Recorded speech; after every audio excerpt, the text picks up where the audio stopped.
Mas agora, a gente tem esse momento legal do programa, onde a gente tem sempre profissionais que estão aí solícitos. A gente convoca eles, gente, eles têm uma agenda tão lotada, mas sempre tiram espaço para estar aqui, porque fazem convocação o seu trabalho, a sua profissão. Ela está com a gente hoje, pedagoga, psicopedagoga, especialista em neuropsicologia, especialista em educação na perspectiva do ensino estruturado para autistas. Formação em ABA, que é Análise de Comportamento Aplicada, e multiplicadora do método das boquinhas, que eu sou apaixonada. A gente já falou sobre isso aqui, já fizemos uma entrevista com ela sobre esse assunto.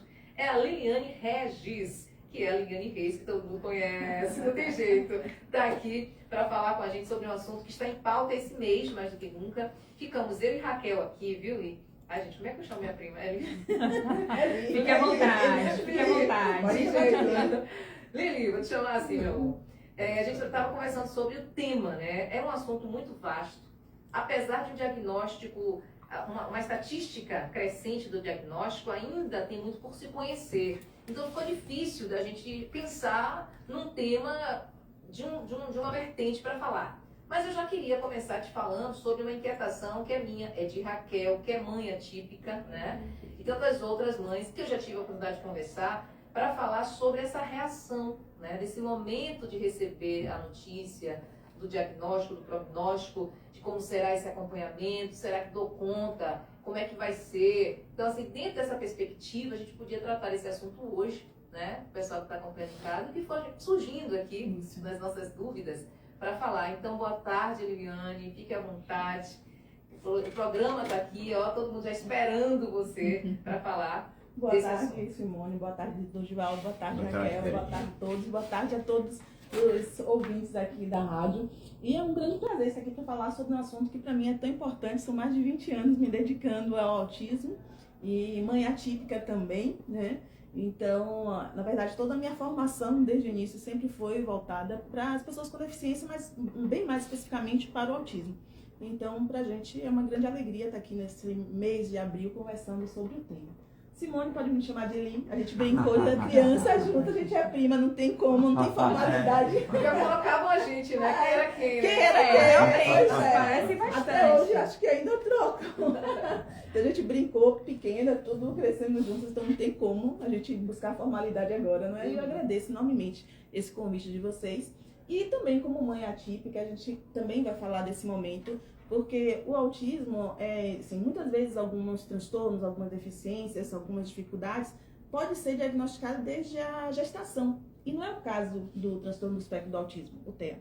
Então, muitas vezes, tem pais, tem famílias que só vão descobrir o diagnóstico, muitas vezes quando a criança já está bem grande, e é um impacto muitas vezes. Por quê? Porque no nosso imaginário ainda temos uma visão ou do autista, aquela pessoa totalmente isolada, com uma grande dificuldade, com grandes limitações. E também a gente tem também no nosso imaginário o outro contraponto, que é o autista com altas habilidades, aquele autista superdotado. E os pais, muitas vezes, quando recebem o nome ou o diagnóstico, seu filho tem autismo, então, muitas vezes, assim, dependendo da cultura desses pais, ou do contato que eles tiveram com o nome do autismo, é um grande susto. E muitas vezes esse nome vem cheio de estereótipo.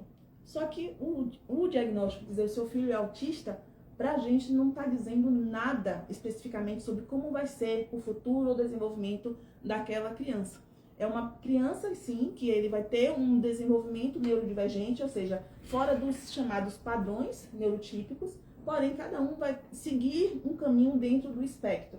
Então, o diagnóstico em si, eu sempre falo para todos os pais, o diagnóstico não é sentença, não é definição. O que vai definir realmente o desenvolvimento desse indivíduo será a estimulação que ele vai ter pelo resto da vida, né, pelo contínuo da sua vida. Então, esse luto inicial também é importante que as mães aceitem, que os pais aceitem, que é natural, né, por conta do... O que é o luto? Na verdade, todos nós mães, independente de falar mais como mãe, tá? Porque é a minha experiência, mas pais de forma geral. Então, nós idealizamos o filho, né? Então, é um processo de idealização quando se começa a pensar em ter um filho, ou a gestar, ou a pensar em ter uma criança nas suas mãos. Então, existe sim uma idealização. E aí, na verdade, todos os pais, todas as mães passam por esse corte da idealização, porque um filho nunca é exatamente aquilo que a gente projetou, seja ele neurodivergente ou não. Mas quando vem com o estereótipo de que tem uma deficiência, então realmente a frustração ou o luto por se encontrar em embate com esse estereótipo, esse ideal de filho, se torna muito mais complexo. Também passa por psicoterapia, de desenvolvimento do seu filho. E essa aceitação do diagnóstico vai fazer também parte desse desenvolvimento, porque quando a família nega o diagnóstico, ela muitas vezes acaba negando também o tratamento. E quando nega o tratamento, impacta totalmente na qualidade do desenvolvimento daquele indivíduo. Perfeito. Eu começando a... Seja bem-vinda, né, viu? Obrigada. Liliane Regis, né? Todo mundo conhece como Liliane Reis. E aí, já ouvindo você falar na primeira pergunta, traz tanto conhecimento e uma linguagem tão clara que se eu pudesse, eu tenho certeza que hoje quem está nos assistindo vai sair muito enriquecido desse debate. Mas me chama a atenção, na sua primeira resposta, quando você fala pra gente que o diagnóstico, ele pode iniciar já na gestação. De que forma isso acontece? E quais são, eu não sei o termo correto, mas sinais ou sintomas que essa mulher, durante o pré-natal, ela já pode começar ali o indício de que ela pode ter uma criança com deficiência.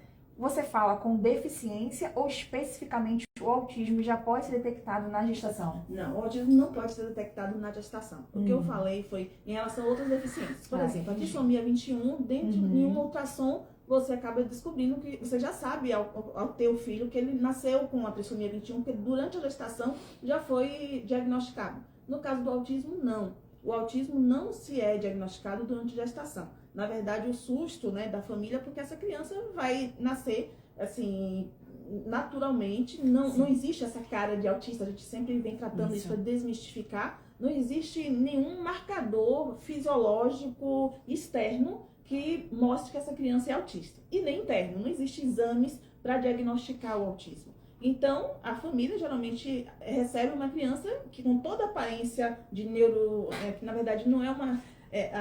porque o neurotípico ele vai estar interno de acordo com o desenvolvimento da criança. Então, não existe nada fisiológico aparente que demonstre ali que aquela criança tem deficiência. É com o desenvolvimento. Aí tem crianças que vão começar a apresentar os sinais muito cedo. Então, tem crianças que logo ao nascer se percebe sinais. Então, já começa a perceber indicadores de que essa criança não está dentro de um neurodesenvolvimento desde que nasce. Mas tem crianças que vão começar a apresentar sintomas lá depois de um ano, tem crianças que vão apresentar sintomas lá por 2, 3 anos. Tem crianças que, apesar que, para se diagnosticar o autismo, os sintomas têm que estar presentes antes dos 3 anos. Mas tem famílias que acabam não conseguindo perceber esses sinais e só vão conseguir perceber quando a criança já tem 6, 7 ou até na adolescência e quiçá na fase adulta, como hoje nós temos muitos diagnósticos tardios. Então, o autismo não pode ser diagnosticado na gestação, ele é diagnosticado após o nascimento, porém, ele é um transtorno que ele está ali presente desde o nascimento. Não se pega autismo, não se desenvolve autismo, a pessoa já nasce autista. E como descobrir? Autismo é uma doença inteligente? Não, na verdade, o autismo não é considerado doença, é Não? considerado um transtorno, não. Então, por que é um transtorno? Porque ele tem uma série de sintomas e sinais que fazem parte da formação daquele indivíduo. Então, não é uma doença. E por isso não existe cura, né? Então, muitas pessoas ficam, como é a cura? Até hoje, inclusive, tem muitas pessoas que aproveitam, né, da vontade da família e vendem a cura. Isso. Mas não existe cura para o autismo. O autismo é uma forma do cérebro funcionar. O cérebro funciona daquela forma. Então, o que é que nós trabalhamos? Nós trabalhamos o cérebro, a neuroplasticidade, para que aquelas alterações que podem prejudicar a interação daquela criança, daquela pessoa com a sociedade, a gente possa melhorar essa interação. Então, nosso objetivo é para melhorar o desenvolvimento desse cérebro. Mas não existe cura, existe tratamento. E autismo não é doença, ele é um transtorno. Lili, a gente está conversando com a Liliane Regis, gente, que é especialista na área, entre tantos outros títulos, vocacionada mesmo, 20 anos de muita pesquisa, de muito estudo. Aí quando eu falo em pesquisa, eu lembro de outros cientistas, de outros pesquisadores que estão tratando de entender a causa, né? Que pega a gente de jeito. A gente já ouviu falar de várias formas. Alimentação, né? estilo de vida, mas nada ainda concreto. Sim. Não se bateu o martelo. Mas o fato é que a gente tem visto esse crescimento de diagnósticos, talvez por mais informações, como você bem colocou, que até pessoas que já estão na fase adulta agora é que sabem que são autistas. Mas na sua área, você recebe lá no consultório, o que você mais ouve, né? Quais são talvez as centelhas que você receba para dar para você também um olhar para o tipo de causa, se a gente pode pontuar assim, né? Na verdade, eu falei sobre a questão do adulto, né, desse diagnóstico já da fase adulta, mas a gente tem diagnósticos, inclusive, de pessoas já na idade bem avançada, na melhor idade, com mais de 65 anos. Muitas vezes hoje, por conta do conhecimento, muitas famílias levam seus filhos para o diagnóstico, porém, quando é diagnosticado, aí os pais dizem, mas o pai era assim, a mãe é assim. Muitas vezes é aí que vai se ter um diagnóstico da família, de alguém na família. O autismo hoje ele é classificado como um transtorno multifatorial, então não existe uma causa única, sendo que a causa genética ela é a maior probabilidade de causa genética. Porém, quando a gente fala em causa genética, muitas pessoas pensam assim, mas na minha família não tem ninguém com o transtorno do espectro do autismo. Então, teria que ter alguém com o transtorno para poder essa pessoa desenvolver o autismo? Primeiro, a causa genética ela pode sim ser uma causa de... Alguém na família pode ter algum outro transtorno do neurodesenvolvimento, ser neurodivergente, que não necessariamente é autista, e essa carga genética acaba sendo fenotípica para aquela pessoa ou apresentando naquela pessoa como autista. Sendo que também do ponto de vista genético, alterações nos genes, que é algo que é natural em toda a população. Então, nossos genes eles sofrem mutações. Então, posso ser que eu tenha um pai e uma mãe que não tem gene para predisposição para autismo, mas durante a gestação essa pessoa, antes da gestação, houve uma alteração genética, que são as chamadas mutações naturais, que gerou um gene que pode desencadear o autismo.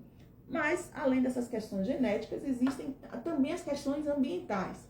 Porém, essas questões ambientais, muitas vezes, essas próprias questões ambientais alteram o gene, como ela pode também alterar o desenvolvimento, o neurodesenvolvimento dessa criança na gestação. Então, causas que são chamadas ambientais. Quando a gente fala causa ambiental, muitas pessoas acham assim, é a forma que educa. Não, gente, autismo é neurobiológico, é cérebro. Como o ambiente pode interferir na formação daquela criança. Então, a família, hoje tem algumas pesquisas que mostram que uma das causas do aumento, esse aumento, né, entre aspas, algumas pessoas dizem assim, mas esse aumento, será que é por conta, como você falou, Simone, do aumento de conhecimento ou realmente há um aumento?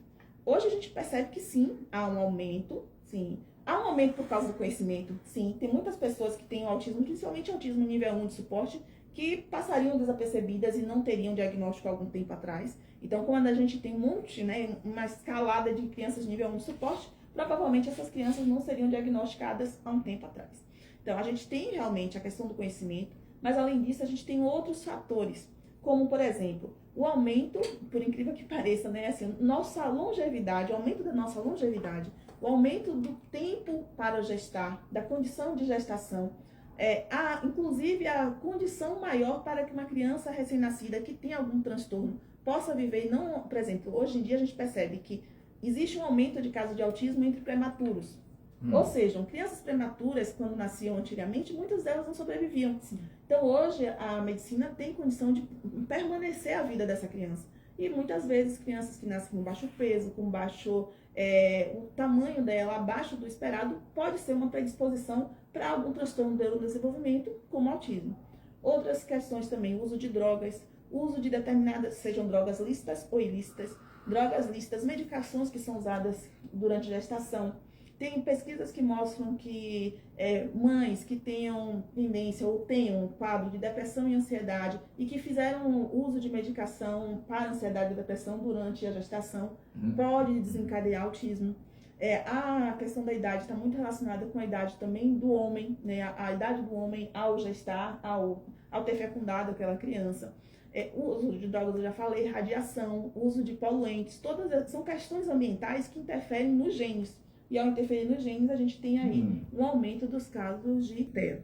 Por isso, a extrema importância para você que está nos assistindo agora, que está durante uma gestação ou está pensando em engravidar, pensar sobre o acompanhamento pré-natal. Isso. Que é muito importante, né? Infecções também? As infecções durante a gestação, como rubéola e outras infecções virais, podem desencadear o quadro também. É um quadro bastante extenso, né? São informações bastante precisas, inclusive, para que a gente possa ficar atento. Mas assim, a gente falou aqui sobre os possíveis casos, o que pode acontecer, como diagnosticar, mas para a família, Liliane, né, que agora, que tratamento que eu tenho que buscar, quais são as terapias. Então, a partir do momento que a família recebe o diagnóstico de uma criança, seja ela criança ou adolescente, ou já na fase adulta, quem é que determina quais são as terapias, qual o tratamento que essa família deve buscar? Quem é que dá esse norte para essa família? Assim, quando a criança nasce, assim, o pediatra, a função do pediatra é fundamental nesse processo. Hoje em dia já tem leis, inclusive, para que o próprio pediatra faça um teste de rastreio para sinais iniciais do autismo. E ao pediatra perceber, ou se a família percebe também, ela deve conversar com o pediatra da criança e, ao observar sinais, deve ser encaminhada para o neuropediatra. Então, o neuropediatra vai, então, fazer a avaliação e solicitar a avaliação dos terapeutas. Então, como eu falei, não existe um exame específico para autismo. Então, a avaliação de autismo ela é clínica e é multidisciplinar. Então, é necessário passar por avaliação com psicólogo, psicopedagogo, fonoaudiólogo, terapeuta ocupacional, psicomotricista. São vários profissionais ali envolvidos para olhar os sinais e sintomas, porque os sinais e sintomas, inclusive, são amplos, são de várias áreas do conhecimento. E aí, então, encaminhar esses relatórios para o neuropediatra que fez a solicitação, para que o neuropediatra avalie. Deixa eu atender os nossos internautas que também estão aqui parabenizando, viu? Juari Santana, muitas informações, parabéns. Tarcísio Santos, informações importantes para todos. Parabéns à bancada e para a Liliane também. Tá aí, Obrigada. Não sei se é Tarcísio, o presidente da APAI. É ele? Ah, pode ser ele. Pode ser Pode ele. ser, Olha, pode esse ser. é, Deixa eu olhar aqui Salve agora. da Tarcísio. Salve, salve. Essa questão do autismo, a origem no ventre ou após o ventre? É sempre, a criança já nasce com autismo. Ela pode desenvolver os sintomas mais adiante, às vezes com 2, 3 anos, mas ela já nasce com o autismo. O autismo é uma alteração que acontece durante a formação do cérebro da criança. Bom, informações precisas, bem resumidas, claras para a gente entender. Confesso que coisas que eu não sabia, hoje eu estou sabendo através de você, Liliane. Prazer imenso mais uma vez ter você aqui. A Liliane Regis, gente, que é especialista em autismo, entre tantos outros assuntos na área da saúde psicomotora, né, dessa garotada e também de adultos, né? Tem um filme lindo, eu estou tentando aqui buscar para falar desse filme, para assim, sugerir para vocês assistirem. A protagonista, ela faz o papel de uma autista já tardio quando se descobre, mas ela é uma excelente profissional no que faz. Ela desenvolve uma máquina, né, do abraço.